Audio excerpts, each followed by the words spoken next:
बातमी बुलढाण्यातून आहे। बुलढाणा जिल्ह्यामधल्या लोणार तालुक्यातल्या सोमाठाणा गावामध्ये जवळपास 500 जणांना विषबाधा झालेली आहे। एका धार्मिक कार्यक्रमामध्ये भगर आणि आमटीमधून जवळपास 500 जणांना विषबाधा झाली।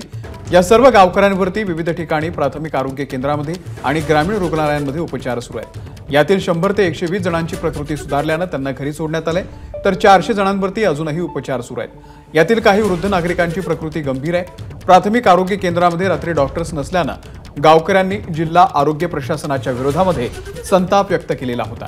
जिल्हा आरोग्य अधिकाऱ्यांना निलंबित करण्याची मागणी देखील ग्रामस्थांनी केली। आपले प्रतिनिधी संजय महाजन या संदर्भातले अपडेट देतील। संजय, नक्कीच अमोल, काल एकादशीचा दिवस असल्यामुळे लोणार तालुक्यातील सोमठाणा आणि परिसरातील गावांनी भागवत सप्ताहाचं आयोजन केलं आणि या भागवत सप्ताह दरम्यान उपवास असलेल्या नागरिकांना भगर आणि आमटीची खिचडी असा जेवणातून प्रसाद दिला होता। त्यानंतर अनेकांना रात्री उलट्या आणि जुलाबाचा त्रास व्हायला लागला आणि अशा 400 ते 500 जणांना हा त्रास सुरू झाला। अचानक गावकरी घाबरलेत आणि त्यांनी जवळच्या प्राथमिक आरोग्य केंद्र असू दे, ग्रामीण रुग्णालय असू दे, या ठिकाणी या लोकांना भरती केलंय। त्यातील जवळपास 120 ते 150 लोकांची आता प्रकृती सुधारल्याने त्यांना घरी सोडण्यात आलेलं आहे। मात्र राज्यात वारंवार अशा घटना घडतात, तरी मात्र आरोग्य किंवा अन्न आणि औषध प्रशासन यावर कुठलीही कारवाई करताना दिसत नाहीये। रात्री या गावकऱ्यांनी आणि भाविकांनी मोठा संताप व्यक्त केला।